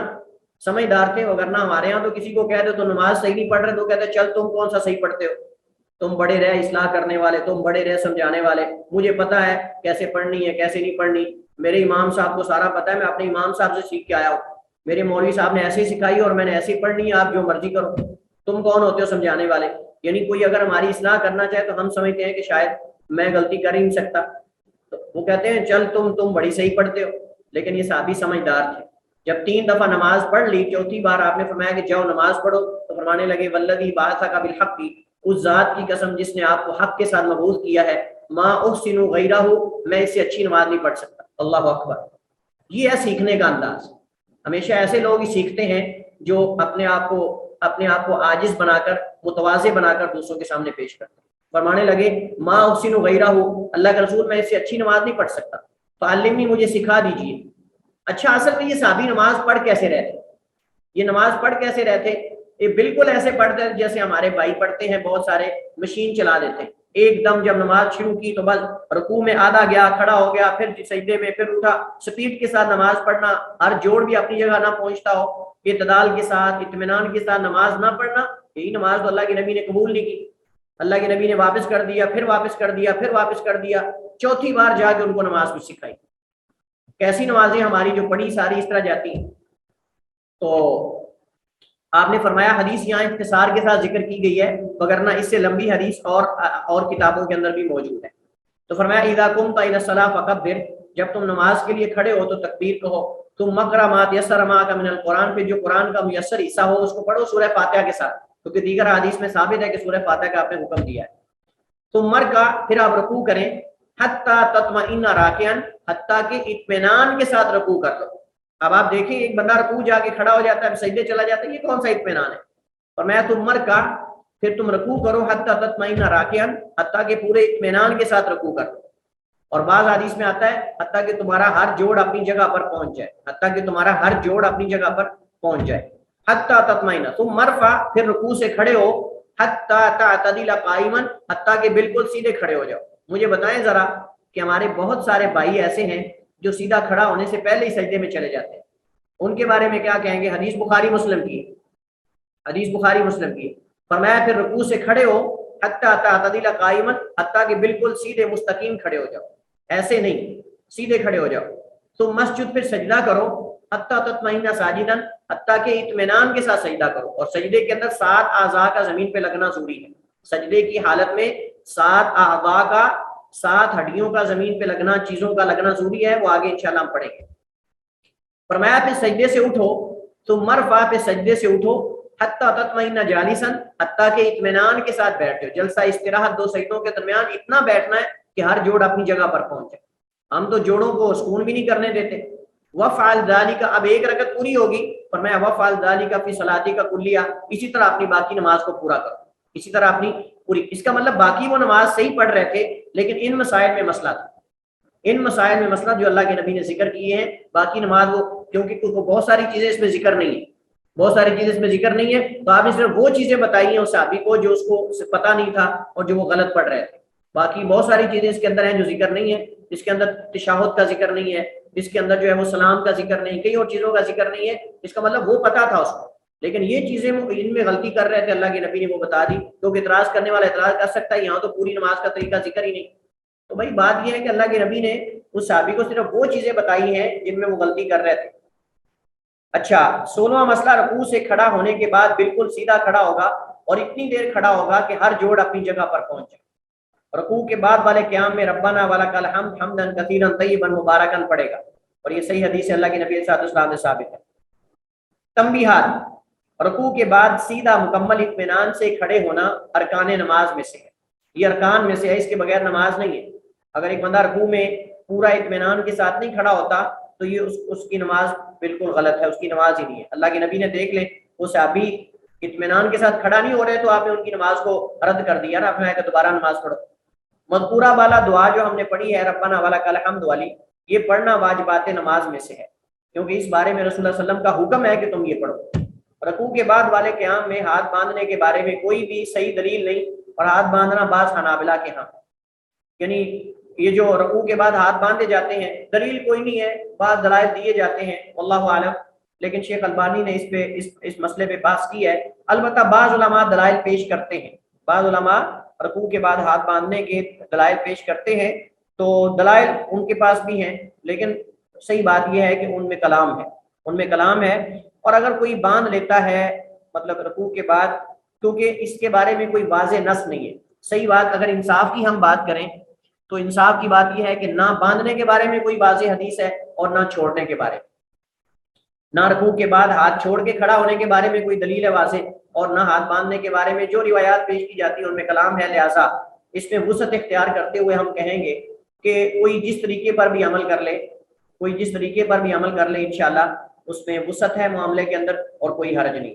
رکوع کے بعد کے قیام اور رکوع کی مقدار ایک جتنی ہونی چاہیے، یہ ہم پہلے بات کر چکے۔ سجدہ کرنا، اب ہم سجدے پہ پہنچ گئے، تو 17 نمبر مسئلہ یہ ہے کہ اس کے بعد وجوباً اللہ اکبر کہیں، اس کے بعد وجوباً اللہ اکبر کہیں اور سجدے میں چلا جائے۔ سجدے میں جاتے ہوئے بعض علماء کے ہاں پہلے زمین پر اپنے ہاتھ رکھے گا، اور بعض علماء کے ہاں اپنے ہاتھ گھٹنوں پر رکھ کر اپنے گھٹنوں کو پہلے زمین پہ رکھے گا، اپنے گھٹنوں کو پہلے زمین پر رکھے گا۔ اچھا، یہ مسئلہ جو ہے کہ پہلے زمین پر ہاتھ رکھے جائیں گے یا گھٹنے رکھے جائیں گے، یہ مذاہب کے درمیان اختلافی مسئلہ ہے، یہ مذاہب کے درمیان اختلافی مسئلہ، اس وجہ سے ہم اس مسئلے کو فقہی انداز میں پڑھیں گے۔ تو اس مسئلے میں دو قول ہیں دلائل کے ساتھ۔ پہلا قول، نمازی پہلے گھٹنے زمین پر رکھے گا، یہ قول جمہور فقہائے کرام کا ہے۔ جمہور کے ہاں زمین پہ پہلے گھٹنے رکھے جائیں گے۔ انہوں نے کہا کہ سجدے میں جاتے ہوئے پہلے اپنے گھٹنے زمین پر رکھے گا اور سجدے سے اٹھتے ہوئے پہلے اپنے ہاتھوں کو اٹھائے گا۔ ان کی دلیل کیا ہے؟ ان کی دلیل حضرت وائل بن حجر کی حدیث ہے۔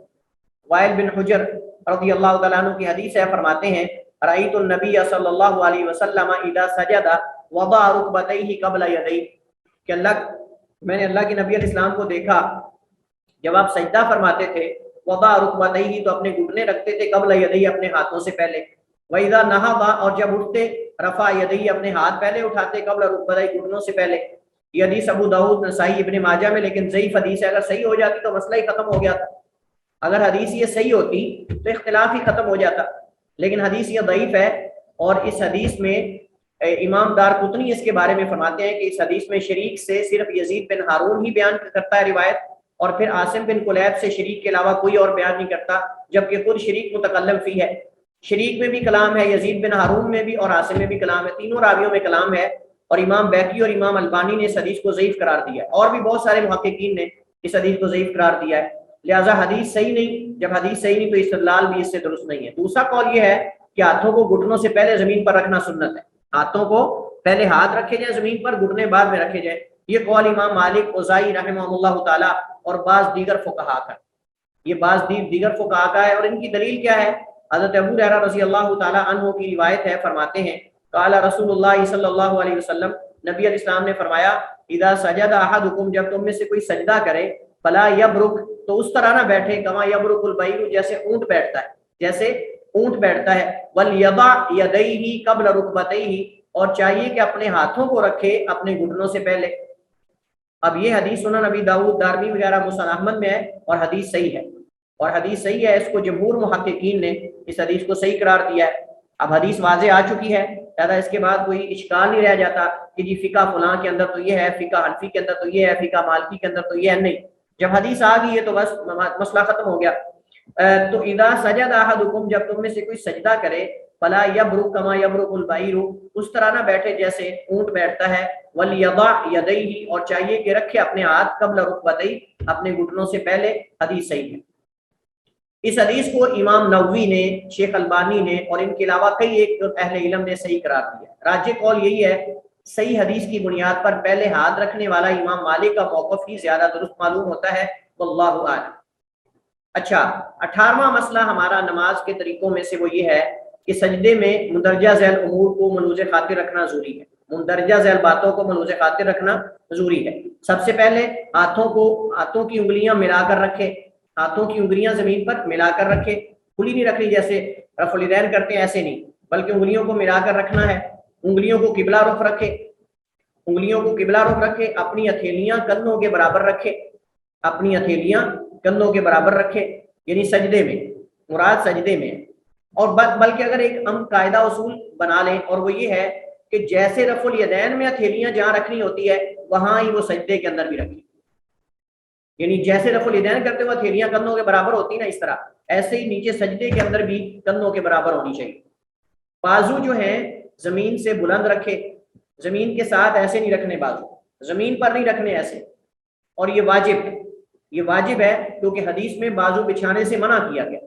لیکن میں نے دیکھا ہے ہمارے بہت سارے بھائی ایسے ہیں جو زمین پہ بازو لگا کے سجدہ کرتے ہیں، حدیث کی مخالفت کرتے ہیں، اور عورتوں کو بھی کہتے ہیں کہ تم بھی زمین پہ بازو لگا کے چمٹ کے زمین کے ساتھ چمٹ جاؤ، حالانکہ حدیث ہمارے سامنے واضح ہے، حدیث کے اندر مرد اور عورت کا فرق نہیں کیا گیا، اس میں مرد اور عورت کا فرق نہیں کیا گیا۔ حضرت انس بن مالک کی حدیث صحیح درجے کی حدیث، سنن نبی داؤد اور نسائی وغیرہ میں حدیث ہے، حضرت انس بیان کرتے ہیں ان النبی صلی اللہ علیہ وسلم قال، بے شک نبی علیہ السلام نے فرمایا اعتدلوا فی السجود، سجدے میں اعتدال کرو، اعتدال کے ساتھ سجدہ کرو، ولا یفترش احدکم ذراعیہ افتراش الکلب، اور نہ بچھائے تم میں سے کوئی اپنے بازوؤں کو جیسے کتا بچھاتا ہے۔ اور کتا کیسے بازو بچھاتا ہے اپنے اگلے؟ آپ نے دیکھا ہوگا بالکل زمین کے ساتھ لگا دیتا ہے، اٹھا کے نہیں رکھتا ایسے، وہ زمین کے ساتھ لگا کے بیٹھتا ہے.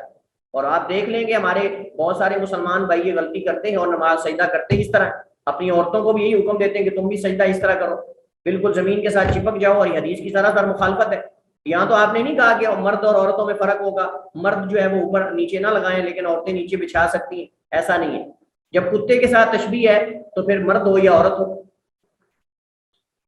اچھا, ناک, پیشانی, دونوں ہاتھ, گھٹنے اور دونوں پاؤں پہ سجدہ کریں.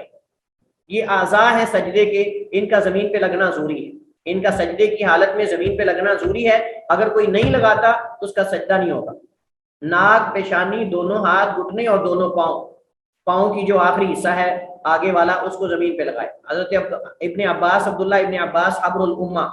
روایت کرتے ہیں رضی اللہ عنہما, قالا فرماتے ہیں, قال النبی صلی اللہ علیہ وسلم, نبی علیہ السلام نے فرمایا, امرت ان اسجد علی سبعۃ اعظم, مجھے حکم دیا گیا کہ میں سجدہ کروں سات ہڈیوں پر, یعنی 7 اعضاء پر. وہ 7 ہڈیاں کون سی ہیں؟ علی الجبہۃ, پیشانی پر, واشار بیدہ علی انفہ, اپنی پیشانی اور ناک, یعنی یہ ناک اور پیشانی دونوں لگنے چاہیے, والیدین, اور دونوں ہاتھ, والرکبتین, دونوں گھٹنے, واطراف القدمین, اور دونوں قدموں کا آگے والا کنارہ, ولا نکفت الثیاب والشعر, اور نہ لپیٹوں بالوں کو اور کپڑوں کو. تو کپڑوں کو فولڈ کرنا, بالوں کو فولڈ کرنا نماز کے اندر یہ بھی صحیح نہیں ہے. فولڈ کرنے سے مراد یہ ہے جیسے بازو ہیں, اب بازو کوئی فولڈ کر کے یہاں کر لے اس طرح, یا بالوں کو لپیٹ کر ایسے ایک جیسے پگڑی باندھی جاتی ہے, جیسے امامہ باندھا جاتا ہے, اس انداز میں لپیٹ کر یا پیچھے کر لے, یا ایسے لپیٹ کر جو ہے وہ سر پہ ایسے کر لے, تو یہ صحیح نہیں ہے, یہ صحیح نہیں ہے, یہ مکروہ ہے, یہ مکروہ عمل ہے, اور اس سے نماز میں نقص واقع ہوتا ہے. رہی بات پینٹ کو یا شلوار کو اوپر کرنے کی, تو صحیح بات یہ ہے کہ اس میں کوئی حرج نہیں. اگر شلوار بڑی ہے, پینٹ زیادہ ہے, تو اس کو اوپر کرنے میں اصل تو یہ ہم کہیں گے کہ اصل تو یہ ہے کہ ہر حال میں شلوار ٹخنوں سے اوپر ہونی چاہیے. اصل تو یہ ہے کہ ہر حال میں شلوار ٹخنوں سے پینٹ اوپر ہونی چاہیے. لیکن اگر کوئی نماز میں ہی اس کا اہتمام کرتا ہے تو کوئی حرج نہیں, نماز میں تو کم از کم کر لے, نماز میں تو کم از کم کر لے. لیکن بعض کہتے ہیں کہ نہیں, یہ اس حدیث کے اس ضمن میں آتا ہے کہ کپڑے لپیٹنے سے اللہ کے نبی نے مجھے روکا گیا ہے. لیکن صحیح بات یہ ہے کہ وہ کپڑے لپیٹنے سے مراد بازو ایسے تکبر کی علامت ہے, بازو اوپر کر لینا یا کسی اور انداز میں. پاؤں کھڑے کر کے انگلیوں کا رخ قبلے کی طرف کرے, مکمل اطمینان اور اعتدال کے ساتھ سجدہ کرے. اس کی کیا دلیل ہے جی؟ کہ یہ جو ہم نے چیزیں ساری پڑھی ہیں, آئیے اس کی ہم دلیل صحیح بخاری سے پڑھتے ہیں. ان محمد ابن عمرو ابن عطا, محمد بن عمر بن عطا بیان کرتے ہیں, انہ کان جالسا, بیٹھے ہوئے تھے وہ, مع نفر من اصحاب رسول اللہ, نبی علیہ السلام کے صحابہ کی ایک جماعت کے ساتھ. فذکرنا صلاۃ النبی صلی اللہ علیہ وسلم, تو ہم نے ذکر چھیڑ دیا اللہ کی نبی کی نماز کا. یعنی ہم بیٹھے تھے نبی علیہ السلام کے صحابہ کی جماعت میں, تو نماز کا ذکر چھڑ پڑا, نماز کا ذکر خیر شروع ہو گیا. فقال ابو حمید ساعدی, ابو حمید ساعدی معروف صحابی ہیں, انہوں نے کہا, انا کنت احفظکم لصلاۃ رسول اللہ صلی اللہ علیہ وسلم, میں تم سے زیادہ یاد کرنے والا ہوں اللہ کے نبی کی نماز کو. یعنی میں نبی علیہ السلام کی نماز کا طریقہ تم سے زیادہ جانتا ہوں, تم سے زیادہ سمجھتا ہوں. رأیتہ, میں نے اللہ کے نبی کو دیکھا, اذا کبر, جب آپ تکبیر کہتے, جعل یدیہ حذاء منکبیہ, تو آپ اپنے ہاتھوں کو اپنے کندھوں کے برابر کر لیتے. وَإِذَا رَكَعَ, اور جب رکوع کرتے, أَمْكَنَ يَدَيْهِ مَا رُكْبَتَيْهِ, تو مضبوطی سے پکڑ لیتے اپنے گھٹنوں کو اپنے ہاتھوں سے. ثُمَّ حَسَرَ ظَهْرَهُ, پھر اپنی کمر بالکل سیدھی کر لیتے. فَإِذَا رَفَعَ رَأْسَهُ, جب اپنے سر کو اٹھاتے, استوا, تو بالکل مستوی سیدھے کھڑے ہو جاتے. حَتَّى يَعُودَ كُلُّ فَقَارٍ مَكَانَهُ, حتیٰ کہ ہر جوڑ اپنی جگہ پر پہنچ جاتا. اب یہ حدیث واضح آ چکی ہے کہ جب آپ رکوع سے کھڑے ہوتے تو اتنا کھڑے ہوتے کہ آپ کا ہر جوڑ اپنی جگہ پہ لوٹ آتا. فَإِذَا سَجَدَ, پس جب سجدہ کرتے, وَضَعَ يَدَيْهِ غَيْرَ مُفْتَرِشٍ, تو اپنے ہاتھ کو بچھائے ہوئے نہیں رکھتے, اپنے ہاتھوں کو کھڑا کر کے رکھتے تھے, بچھاتے نہیں تھے اپنے بازوؤں کو. وَلَا قَابِضَهُ, اور نہ اپنے پہلوؤں کے ساتھ ملاتے, یعنی نہ پہلوؤں کے ساتھ ملانے ہیں اور نہ بالکل نیچے زمین پر لگانے ہیں, بلکہ تھوڑے کھول کے رکھنے ہیں. اللہ کے نبی صلی اللہ علیہ وسلم کے بارے میں آتا ہے کہ آپ کے بازو کے درمیان سے بکری کا بچہ گزر سکتا, اتنے آپ بازو کھولتے تھے کہ آپ کے بازوؤں کے درمیان والے حصے سے یہاں سے بکری کا بچہ گزر سکتا تھا, اتنی جگہ ہوتی تھی. لیکن صحیح بات یہ ہے کہ جب جماعت کے ساتھ ہو تو اگر انسان زیادہ کھولے گا تو ساتھ والے نمازی کو تکلیف ہوگی, اس وجہ سے اپنے حساب سے کھولنے چاہیے, نہ بالکل فولڈ کر لینے چاہیے نہ بالکل کھول لینے چاہیے, بلکہ ایک درمیانے اعتدال کے ساتھ کھولنے چاہیے. تو فرمایا کہ فَإِذَا سَجَدَ, جب آپ سجدہ فرماتے, وَضَعَ يَدَيْهِ غَيْرَ مُفْتَرِشٍ, تو اپنے ہاتھوں کو زمین پہ رکھتے لیکن بچھاتے نہیں تھے، نیچے لگاتے نہیں تھے بازوؤں کو، ولا قابضہما اور نہ ان کو اپنے پہلو کے ساتھ ملاتے تھے، واستقبل باطراف اصابع اور آپ قبلہ رخ ہو جاتے اپنی انگلیوں کا رخ قبلے کی طرف کر کے، واستقبل اور آپ قبلہ رخ کرتے اپنی انگلیوں کی اطراف کو، رجلئی اپنے پاؤں کی انگلیوں القبلہ، تاکہ پاؤں کی انگلیاں بھی اس انداز میں قبلہ رخ ہوں گی، ٹیڑھی کریں گے آپ انگلیاں تو اس طرح قبلہ رخ ہونی چاہیے، یہ حدیث میں ثابت ہے۔ تو فرمایا کہ واستقبل اور آپ استقبال قبلہ کرتے، قبلہ رخ ہوتے بھی اطراف یا اصابع رجلئی اپنے پاؤں کی انگلیوں کے کناروں کے ساتھ القبلہ تا قبلے کی طرف، فاذا جلس جب آپ بیٹھ جاتے پھر رکعتین دو رکعتوں میں، جلس علی رجلہ الیسری تو اپنے بائیں پاؤں پر بیٹھتے، علی رجلہ الیسری اپنے بائیں پاؤں پر بیٹھتے، ونصب الیمنی اور دائیں کو کھڑا کرتے، فاذا جلس فی الرکعۃ الاخیرہ اور جب آخری رکعت میں بیٹھتے تھے یعنی آخری تشہد میں، قدم رجلہ الیسری اپنے بائیں ٹانگ کو نیچے سے نکال دیتے، ونصب الاخری اور دوسری کو کھڑا کر دیتے، وقعد علی مقعدتی اور اپنی شرمگاہ کو زمین پہ رکھ دیتے، اور اپنی شرمگاہ کو زمین پہ رکھ دیتے یعنی اپنی پشت کو زمین پہ رکھ دیتے۔ یہ صحیح بخاری کی حدیث ہے۔ اب اس میں دیکھیں کس قدر تفصیل کے ساتھ صحابی نے نبی علیہ السلام کا طریقہ جو ہے 10 صحابہ کی موجودگی کے اندر، بعض حدیث میں آتا ہے 10 کے قریب صحابہ کرام کی موجودگی کے اندر انہوں نے یہ نماز پڑھ کے سکھائی اور بتائی، کسی ایک نے بھی یہاں اعتراض نہیں کیا۔ 19واں مسئلہ یہ ہے کہ سجدے میں 3 بار سبحان ربی الاعلیٰ کہے، اس کے علاوہ سبحانک اللہم ربنا وبحمدک اللہم اغفر لی بھی پڑھ سکتے ہیں، اور بھی دعائیں اللہ کے نبی صلی اللہ علیہ وسلم سے ثابت ہیں، یا مقلب القلوب ثبت قلبی علی دینک، او یا مقلب القلوب یا مصرف القلوب صرف قلبی الی طاعتک، اس طرح کی حدیث اللہ کے نبی صلی اللہ علیہ وسلم سے مروی ہے۔ یہ ساری دعائیں اگر آپ جاننا چاہتے ہیں، یاد کرنا چاہتے ہیں تو امام البانی کی کتاب صفت الصلاۃ کی طرف رجوع کریں، انشاءاللہ وہاں آپ کو جو اللہ کے نبی نے سجدے میں دعائیں پڑھی ہیں ساری، وہ ساری کی ساری آپ کو حوالہ جات کے ساتھ انشاءاللہ وہاں مل جائیں۔ کچھ تنبیہات ہیں۔ نمبر 1، سجدے میں زمین، چٹائی، کپڑے وغیرہ پر سجدہ کیا جا سکتا ہے، کوئی حرج نہیں۔ سجدے پہ زمین کے اوپر اپنے پیشانی کو لگانا ضروری نہیں، بلکہ اگر درمیان میں کوئی چٹائی آ گئی ہے یا کوئی کپڑا آ گیا تو کوئی حرج نہیں ہے، وہ بھی زمین میں ہی شمار ہوگا جب زمین کے اوپر ہے۔ اسی طرح بعض علماء نے کہا کہ کرسی پہ سجدہ کرنے کا مسئلہ، اب یہ بڑا انتہائی اہم مسئلہ ہے۔ اگر ایک انسان جو ہے وہ واقعتاً ہی معذور ہے اور وہ زمین پر بیٹھ کر نماز نہیں پڑھ سکتا تو پھر کرسی پہ بیٹھنا چاہیے۔ ہمارے ہاں تو فیشن بن چکا ہے، ہمارے ہاں تو یہ فیشن بن چکا ہے کہ ہر 40 سال سے جب بندہ تجاوز کرتا ہے تو کرسی بنا کے رکھ لیتا ہے مسجد میں، یہ چودھری صاحب کی کرسی ہے، یہ فلاں شیخ صاحب کی کرسی ہے، یہ فلاں صاحب کی کرسی ہے، اور پھر وہ ابھی 40 سال سے جو ہی اباؤ ہوتے ہیں تو ساری کرسیاں پکڑ لیتے ہیں۔ یہ صحیح طریقہ نہیں ہے، یہ فیشن جو بن چکا ہے یہ صحیح نہیں ہے۔ ہمیں پورے دن کے اندر 5 نمازیں پڑھنا ہوتی ہیں، سارا دن اگر ہم بل اگر جمع کروانا ہو تو 4 گھنٹے بھی لائن میں کھڑے ہو جاتے ہیں، کہیں کوئی چیز تقسیم ہو رہی ہو تو ہم کئی گھنٹے لگا دیتے ہیں، اپنے ذاتی کاموں کے لیے ہم گھنٹے بھی کھڑے ہو جاتے ہیں، کئی گھنٹوں تک بھی کھڑے ہو جاتے ہیں، لیکن جب مسجد میں آتے ہیں تو کرسی پکڑ کے بیٹھ جاتے ہیں۔ یہ انصاف نہیں ہے،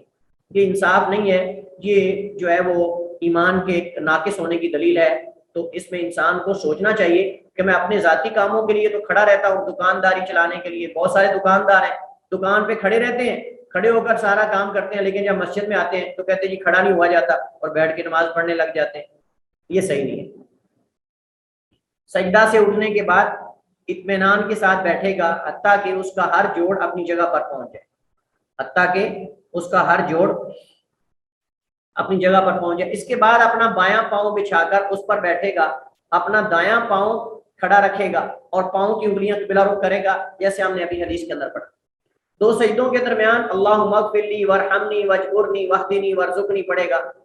حضرت عبداللہ ابن عباس رضی اللہ تعالی عنہما روایت کرتے ہیں ان النبی صلی اللہ علیہ وسلم یقول بین سجدتین، بے شک اللہ کے نبی کان یقول فرمایا کرتے تھے بین سجدتین، 2 سجدوں کے درمیان آپ یہ پڑھا کرتے تھے اللہم اغفر لی وارحمنی واجبرنی واہدنی وارزقنی۔ یہ دعا اللہ کے نبی سے صحیح سند کے ساتھ ثابت ہے۔ ایک اور دعا بھی ہے سیم، اور ایک اور حدیث کے اندر کچھ الفاظ آگے پیچھے، لیکن یہ صحیح حدیث ہے۔ ایک حدیث ضعیف ہے، اس میں الفاظ کی تقدیم و تاخیر ہے۔ یہ حدیث سنن ترمذی ابن ماجہ وغیرہ میں ہے اور حدیث یہ صحیح ہے۔ اس بیٹھنے کو جلسہ استراحت کہا جاتا ہے، جو 2 سجدوں کے درمیان ہم بیٹھتے ہیں نا، اس کو جلسہ استراحت کہا جاتا ہے، اور اس کی مقدار سجدے کے برابر ہونی چاہیے، اس کی مقدار سجدے کے برابر یا قریب ہونی چاہیے۔ 23واں مسئلہ یہ ہے کہ اس کے بعد تکبیر کہے گا اور پھر سجدے کی طرح دوسرا سجدہ کرے گا، پہلے سجدے کی طرح دوسرا سجدہ کرے گا، جیسے ہم نے پہلے سجدے کا طریقہ پڑھا وہی دوسرے کا ہے۔ دوسرے سجدے کے بعد تکبیر کہہ کر کچھ دیر بیٹھے گا حتیٰ کہ ہر جوڑ اپنی جگہ پر پہنچ جائے، پھر دوسری رکعت کے لیے کھڑا ہو۔ یہ اصل میں جلسہ استراحت دو جگہ ہے، ایک جو ہے وہ دو سجدوں کے درمیان ہے، اور ایک جو ہے وہ دو رکعت نماز پڑھنے کے بعد، یعنی ایک رکعت نماز پڑھنے کے بعد جب دوسری کے لیے کھڑا ہونا ہے تو اس میں بھی جلسہ استراحت کا، جو اس نے پہلی رکعت میں کیا تھا لیکن اس میں دعائے استفتاح نہیں پڑے گا، یعنی پھر اس کے بعد جو ہے جب دوسری رکعت میں کھڑا ہوگا تو سارے کام وہی کرے گا جو پہلی رکعت میں کیے تھے، بس یہ کہ اس میں دعائے استفتاح نہیں پڑے گا، چونکہ دعائے استفتاح نماز کے آغاز میں پہلی رکعت میں ہوتی ہے، ہر رکعت کے اندر، اور اس میں دوسری رکعت کو پہلی کی بنسبت لمبا کرے گا، اس میں دوسری رکعت کو پہلی کی بنسبت اس دوسری کو پہلی کی بنسبت کم لمبا کرے گا، لمبا نہیں کرے گا، کم لمبا کرے گا اس کو، یعنی اس میں پہلی رکعت کی طرح قرات کم ہو، اس کے مقابلے میں کم ہو۔ 25واں مسئلہ یہ ہے کہ دو رکعت مکمل کرنے کے بعد تشہد بیٹھے گا جو کہ واجب، درمیانہ تشہد واجب ہے لیکن آخری تشہد جو ہے وہ فرض اور رکن ہے، یعنی وہ رکن ہے، اس کے بغیر نماز نہیں۔ اس میں اپنے دائیں ہاتھ کو ساری انگلیاں بند کرے گا، اپنے دائیں ہاتھ کی ساری انگلیاں بند کرے گا، انگوٹھے اور درمیانی انگلی سے گول دائرہ بنائے گا، انگوٹھے اور درمیانی انگلی سے گول دائرہ بنائے گا، اور سبابہ تشہد والی انگلی اپنے قبلہ رخ کی جانب اشارہ کرے گا، یہ طریقہ ہے، یہ دائرہ ہے، اور جب ایسا کرے گا تو اس طرح کر کے یہ اس کو 53 کی گرہ کہتے ہیں، اس کو 53 کی گرہ کہتے ہیں، اور سبابہ انگلی تشہد والی اسے قبلہ کی جانب کرے گا، اور اسے حرکت دینے کے ساتھ ساتھ دعا بھی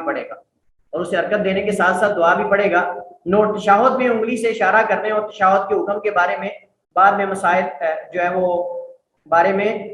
بعد میں مسائل پڑھے جائیں گے۔ اچھا، پہلا تشہد واجب ہے اور اس کے رہ جانے پر سجدہ صاف کرنا ہوگا، اس میں التحیات السلام علیک ایھا النبی کے بعد راجح قول کے مطابق رسول اللہ صلی اللہ علیہ وسلم پر درود پڑھنا مستحب ہے۔ پہلے تشہد میں راجح قول کے مطابق رسول اللہ صلی اللہ علیہ وسلم پہ درود بھی پڑھا جائے گا۔ تو صحیح بات یہ ہے کہ جب جو دو تشہد والی نماز ہے اس میں پہلے تشہد میں بھی اللہ کے نبی پہ درود بھیجا جائے گا، اللہ کے نبی علیہ السلام پہ درود پڑھ کے پھر اٹھے گا امام، لیکن بعض لوگ سمجھتے ہیں کہ درود پڑھنا جائز نہیں، یہ غلط ہے، ہاں البتہ سنت ہے، اگر کوئی نہیں پڑھتا خالی التحیات للہ والصلوات والطیبات پڑھ کے اٹھ جاتا ہے اشہد ان لا الہ الا اللہ کے بعد کوئی حرج نہیں، لیکن یہ ہے کہ درود پڑھنا افضل ہے۔ پہلے تشہد کے بعد تیسری رکعت کے لیے اٹھتے ہوئے وجوباً تکبیر کہے گا، اور رفع الیدین کرنا سنت ہے 2 رکعت کے بعد۔ حضرت نافع بیان کرتے ہیں ان ابن عمر رضی اللہ عنہما، عبداللہ ابن عمر کان اذا دخل فی الصلاۃ، جب نماز میں داخل ہوتے کبرا تکبیر کہتے، ورفع یدیہ اور دونوں ہاتھوں کو بلند کرتے، اسی طرح وَإِذَا رَكَعَ جب رکوع کرتے رفع یدیہ تو اپنے دونوں ہاتھوں کے ساتھ ہاتھ اٹھاتے یعنی رفع الیدین کرتے، وَإِذَا قَالَ سَمِعَ اللَّهُ لِمَنْ حَمِدَهُ جب سمع اللہ لمن حمیدہ کہتے پھر اپنے ہاتھوں کے ساتھ رفع الیدین کرتے، وَإِذَا قَامَ اور جب کھڑے ہوتے من الرکعتین 2 رکعتوں سے رفع یدیہ تو اپنے دونوں ہاتھ اٹھاتے، ورفع ذلك ابن عمر الى النبی صلی اللہ علیہ وسلم اور عبداللہ ابن عمر نے اس حدیث کو مرفوع اللہ کے نبی سے بیان کیا کہ اللہ کے نبی علیہ السلام بھی ایسا ہی کرتے تھے، اللہ کے نبی علیہ السلام بھی ایسا ہی فرماتے تھے، اور اس میں آپ دیکھ رہے ہیں 4 مقامات پہ رفع الیدین کرنا ثابت، ایک تکبیر تحریمہ کے وقت، دوسرا رکوع جاتے ہوئے، تیسرا رکوع سے اٹھتے ہوئے، اور چوتھا 2 رکعت نماز پڑھنے کے بعد تیسری رکعت کے لیے اٹھتے ہوئے رفع الیدین کرنا صحیح بخاری کی حدیث ہے اور یہ ثابت ہے۔ تیسری اور چوتھی رکعت مکمل کرنے کے بعد آخری تشہد بیٹھے گا جو کہ رکن ہے، آخری تشہد رکن ہے، اور اس میں مندرجہ ذیل امور کا خیال رکھنا ضروری ہے۔ نمبر 1، جو کام پہلے تشہد میں کیے تھے ان کے ساتھ مزید کچھ اضافہ کرے گا، اپنا دایاں پاؤں کھڑا کر کے بائیں ٹانگ کو اس کی پنڈلی کے نیچے سے باہر کی جانب نکالے گا اور اپنی پشت زمین پر رکھ کے اس پر بیٹھے گا، بائیں ہتھیلی سے اپنے گھٹنے کو پکڑے گا اور اس پر سہارا لے گا، یعنی اس انداز میں، تھوڑا اس انداز میں۔ اس میں رسول اللہ صلی اللہ علیہ وسلم پر درود پڑھنا اور 4 چیزوں سے پناہ مانگنا واجب ہے، اللہ کے نبی علیہ السلام پہ درود پڑھنا اور 4 چیزوں سے پناہ مانگنا واجب ہے۔ حدیث میں ہے، حضرت ابو ہریرہ رضی اللہ تعالیٰ عنہ روایت کرتے ہیں، فرماتے ہیں قال رسول اللہ صلی اللہ علیہ وسلم، نبی علیہ السلام نے فرمایا اذا تشہد احدکم جب تم میں سے کوئی تشہد بیٹھے فلیستعذ باللہ من 4 تو وہ پناہ مانگے، حکم ہے فلیستعذ باللہ تو اللہ تعالیٰ کی پناہ مانگے من 4 چیزوں سے، یقول وہ کہے اللہم انی اعوذ بک من عذاب جہنم ومن عذاب القبر ومن فتنة المحیا والممات ومن شر فتنة المسیح الدجال، اللہ کے نبی یہ 4 چیزوں سے ہر تشہد کے اندر پناہ مانگا کرتے تھے، جیسا کہ حضرت عائشہ رضی اللہ تعالیٰ عنہ کی ایک حدیث کے اندر موجود ہے، اور آپ نے حکم بھی دیا ہے، آپ نے کر کے بھی دکھایا ہے، تو اور زیادہ تاکید پیدا ہو جاتی ہے، زیادہ ان 4 چیزوں سے پناہ مانگنا ضروری ہے، تب جا کے نماز مکمل ہو۔ اور یہ صحیح مسلم کی حدیث۔ سلام پھیرنے سے قبل دنیا اور آخرت کی بھلائی کے لیے کوئی بھی مصنون دعاؤں میں سے آپ دعا کر سکتے ہیں، یعنی تشہد میں آپ مصنون دعاؤں میں سے کوئی بھی دعا آپ سلام پھیرنے سے پہلے کر سکتے ہیں، جس میں آپ دنیا اور آخرت کی اللہ تعالیٰ سے خیر اور بھلائی کی دعا کریں، لیکن یہ عربی زبان میں ہونی چاہیے، اردو زبان میں نہیں ہونی چاہیے۔ دائیں اور بائیں جانب سلام پھیرے، جیسا کہ گزر چکا ہے کہ سلام نماز کے ارکان میں سے ہے، لہذا دائیں اور بائیں جانب سلام پھیرے گا۔ اچھا جی، یہاں تک ہمارا نماز کا طریقہ مکمل ہو گیا، یہاں تک ہمارا نماز کا طریقہ مکمل ہو گیا۔ اب ہم چند امتیازی مسائل پڑھتے ہیں، جس میں 2 مسئلے زیادہ اہم ہیں۔ ایک مسئلہ رفع الیدین کا مسئلہ ہے، اور دوسرا مسئلہ آمین کا مسئلہ ہے، سورۃ الفاتحہ کا مسئلہ ہے۔ تو آئیے ہم سب سے پہلے جو عالمی جنگ بنی ہوئی ہے ہمارے خصوصاً پاکستان انڈیا کے اندر، تو یہ مسئلہ بہت ہائی لائٹ کیا جاتا ہے، اور اس مسئلے کو پتہ نہیں عقیدے کا مسئلہ تصور کیا جاتا ہے، اور اس پہ آپس میں جنگیں بھی ہوتی ہیں۔ تو آئیے ہم اس مسئلے کو ذرا جانتے ہیں کہ اس مسئلے کی حقیقت کیا ہے، یعنی کیا نماز میں رفع الیدین کرنا واجب ہے یا سنت ہے؟ اس میں فقہا کے درمیان اختلاف ہے، اور ان کے 2 قول۔ پہلا قول یہ کہ نماز میں رفع الیدین کرنا سنت ہے، یہ جمہور علماء کا موقف ہے۔ دوسرا قول یہ کہ نماز میں رفع الیدین کرنا واجب ہے، یہ اہل الظاہر کا موقف ہے۔ اہل الظاہر واجب کہتے ہیں اور جمہور کہتے ہیں کہ سنت ہے۔ اب سنت کہنے والوں میں بعض ایسے بھی ہیں جو کہ سنت بھی نہیں سمجھتے، وہ کہتے ہیں صرف پہلی دفعہ کرنا سنت ہے، اس کے علاوہ اور مقامات پہ کرنا جائز نہیں ہے۔ یعنی سنت کہنے والوں میں پھر آگے کئی کیٹیگریز ہیں، آگے پھر ان کے کئی قول ہیں، انشاءاللہ آگے اس کی تفصیل آئے گی۔ نوٹ، واجب کہنے والوں کے درمیان اختلاف ہے کہ کیا صرف تکبیر تحریمہ کے وقت ہی رفع الیدین کرنا واجب ہے یا باقی مقامات پہ بھی۔ تو رفع الیدین کو سنت اور واجب کہنے والے دونوں فریق میں سبب اختلاف ایک ہی موضوع میں 2 مختلف احادیث کا وارد ہونا ہے، ایک ہی موضوع میں 2 مختلف احادیث کا وارد ہونا ہے۔ حضرت ابو ہریرہ رضی اللہ تعالیٰ عنہ کی حدیث میں ہے کہ رسول اللہ صلی اللہ علیہ وسلم نماز میں غلطی کرنے والے کو نماز کا صحیح طریقہ بتاتے ہوئے آپ نے فرمایا، اذا قمت الى الصلاۃ فاسبغ الوضوء ثم استقبل القبلۃ فکبر، کہ جب تم نماز کے لیے کھڑے ہو تو اچھی طرح وضو کرو، پھر قبلہ رخ ہو کر تکبیر کہو۔ اب اس میں آپ صلی اللہ علیہ وسلم نے صحابی کو تکبیر کہنے کا تو حکم دیا ہے، لیکن رفع الیدین کا حکم نہیں دیا، تو اس سے وہ کہتے ہیں جی لازم نہیں۔ حضرت عبداللہ ابن عمر کی گزشتہ حدیث جو کہ طریقہ نماز میں گزر چکی ہے، اس میں یہ ہے کان یرفع یدیہ حذو منکبیہ اذا افتتح الصلاۃ واذا کبر للرکوع واذا رفع راسہ من الرکوع رفعہما کذلک ایضا، کہ آپ صلی اللہ علیہ وسلم جو ہے وہ اپنے ہاتھوں کو اٹھاتے تھے جب آپ کندھوں کے یعنی جب آپ نماز کا آغاز کرتے، تکبیر تحریمہ کے وقت کندھوں کے برابر لے کے جاتے، جب رکوع کے لیے تکبیر کہتے تب بھی ہاتھ اٹھاتے، جب رکوع سے اٹھتے تب بھی ہاتھ اٹھاتے، اور اسی طرح 2 رکعتوں سے بھی سمیع اللہ لمن حمیدہ کہتے، وکان لا یفعل ذلک فی السجود، سجدوں میں آپ ایسا نہیں کرتے تھے۔ وجہ استدلال یہ ہے کہ جن لوگوں نے پہلی حدیث ابو ہریرہ رضی اللہ تعالی عنہ سے استدلال کیا، انہوں نے کہا کہ آپ صلی اللہ علیہ وسلم کا صحابی رضی اللہ تعالی عنہ کو نماز کی تعلیم دیتے ہوئے رفع الیدین کا ذکر نہ کرنا اس بات کی دلیل نہیں ہے کہ یہ واجب نہیں، یعنی اگر ایک صحابی کو آپ نے ذکر نہیں کیا تو میں آپ کو بتا چکا ہوں کہ وہ چیزیں صحیح کر رہے تھے، وہ آپ نے ذکر نہیں کی، صرف آپ نے وہ چیزیں ان کو سکھائی ہیں جو وہ غلط پڑھ رہے تھے، کیونکہ صحیح تو ان کو پتہ ہی تھا پہلے، اس کو دہرانے کی ضرورت نہیں تھی، لہٰذا اس میں تو کوئی نفی نہیں ہے۔ اور جن لوگوں نے رفع الیدین کو واجب کہا ہے، انہوں نے دوسری حدیث سے استدلال کرتے ہوئے کہ آپ صلی اللہ علیہ وسلم نے رفع الیدین پر ہمیشگی کی ہے، اور آپ کا ہمیشگی کرنا ہی اس کے وجوب کی دلیل ہے، کیونکہ آپ صلی اللہ علیہ وسلم نے فرمایا ایسے نماز پڑھو جیسے تم نے مجھے نماز پڑھتے دیکھا ہے، اور یہ واجب ہے، یہ حکم ہے، اس طرح نماز پڑھو جیسے تم نے دیکھا ہے، لہٰذا وہ کہتے ہیں رفع الیدین آپ نے ہمیشہ کیا ہے، اور آپ نے حکم بھی دیا کہ میری طرح نماز پڑھو، تو لہٰذا یہ واجب ہو جاتا ہے۔ راجح قول کیا ہے؟ جمہور فقہائے کرام کا قول راجح ہے، لیکن وہ اس وجہ سے نہیں کہ رسول اللہ صلی اللہ علیہ وسلم نے صحابی کو تکبیر کے ساتھ رفع الیدین کا حکم نہیں دیا، بلکہ اس وجہ سے کہ کسی اور حدیث میں بھی رفع الیدین کرنے کا حکم نہیں دیا گیا، اور آپ صلی اللہ علیہ وسلم کا فعل بغیر حکم کے وجوب پہ دلالت نہیں کرتا۔ لیکن حکم نہ ملنے سے رفع الیدین کے سنت ہونے کی نفی نہیں، یعنی اگر حکم نہیں ہے تو اس کا مطلب ہرگز نہیں کہ سنت کا انکار کر دیں ہم۔ اور رفع الیدین کتنی بار اور کہاں کیا جائے گا، کتنی بار اور کہاں کیا جائے گا، اس میں بھی اختلاف ہے۔ پہلا مسئلہ تھا عام رفع الیدین ایک دفعہ بھی کرنا کیا سنت ہے کہ نہیں، لیکن یہاں ہے کہ کتنی بار کیا جائے گا اور کہاں کیا جائے گا۔ علماء کا رفع الیدین کرنے کے مقامات میں اختلاف ہے اور اس میں ان کے دو قول ہیں۔ پہلا قول یہ ہے کہ نمازی صرف تکبیر تحریمہ کے وقت اپنے ہاتھ اٹھائے گا، اس کے علاوہ دوران نماز کسی اور مقام پہ رفع الیدین نہیں کرے گا۔ یہ قول امام ابو حنیفہ، سفیان ثوری اور دیگر احناف کا ہے، یہ حنفیوں کا قول ہے۔ وہ کہتے ہیں کہ صرف نماز شروع کرتے ہوئے ہاتھ اٹھائے گا، اس کے بغیر نہیں اٹھائے گا۔ اور پتہ ہے کیا ہے، بہت سارے ہمارے حنفی بھائی مذاق کرتے ہیں، حدیث کا مذاق اڑاتے ہیں، حدیث کے ساتھ استہزاء کرتے ہیں، کہتے ہیں جی رفع الیدین کرنے والے مکھیاں اڑاتے ہیں۔ تو ہم کہتے ہیں کہ اگر مکھیاں ہی اڑاتے ہیں تو پہلی بار تو آپ بھی اڑاتے ہو، پہلی بار تو پھر آپ بھی اڑاتے ہو تکبیر تحریمہ کے وقت، تو پھر اگر یہ مکھیاں اڑانا ہے تو وہ تو آپ بھی کر رہے ہو، تکبیر تحریمہ میں آپ بھی ہاتھ اٹھاتے ہو۔ تو اس طرح کسی سنت کے بارے میں جب تک بندے کو یقین نہ ہو کہ سنت نہیں ہے، تب تک اس کا استہزاء کرنا یا اس کا انکار کرنا یہ درست عمل نہیں ہے۔ نبی کریم صلی اللہ علیہ وسلم کی سنت کے ساتھ استہزاء کرنا بس اوقات بندے کو دائرہ اسلام سے خارج کر دیتا ہے، اتنا حساس مسئلہ ہے۔ پھر رفع الیدین پہ مذاق کرنا کہ یہ مکھیاں اڑاتے ہیں، یہ فلاں کرتے ہیں، یہ طرز عمل جو ہے جاہل لوگوں کا ہے، یہ علماء کا طرز عمل نہیں۔ اختلاف کے آداب میں سے، یہ اختلاف کے آداب میں سے نہیں ہے کہ اس کو مذاق میں ڈال دیا جائے کہ یہ مکھیاں اڑانا ہے، یہ فلاں کرنا ہے۔ اب ان کی کیا دلیل ہے جی؟ کہتے ہیں جی حضرت علقمہ روایت کرتے ہیں، کالا انہوں نے کہا، یہ ایک حدیث ہے جس کا وہ ڈنکا مطلب ہر جگہ جس کا ڈکورا پیٹتے ہیں اور ہر جگہ اس کا اعلان کرتے رہتے ہیں، یہ حدیث ہر ایک کو بیان کرتے ہیں، اور اس حدیث کی سند ہی ضعیف ہے، جبکہ اس کے مقابلے میں رفع الیدین کرنے کی 200 سے زائد حدیث ہے۔ ان کو کس پردے میں ڈالو گے؟ ایک ضعیف حدیث کو لے کر آپ تمام حدیث کو رد کر دو گے؟ یہ کون سا انصاف ہے؟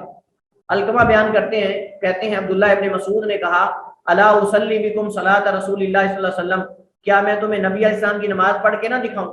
قالا، تو نے کہا، فصلی، نماز پڑھائی، فلم یرفع یدیہ الا مرۃ، تو ایک بار کے علاوہ رفع الیدین نہیں کیا، صرف ایک دفعہ رفع الیدین کیا، اس کے بعد نہیں کیا۔ اب مجھے بتائیے کہ صحابی کا عمل حدیث کے مقابلے میں حجت ہو سکتا ہے؟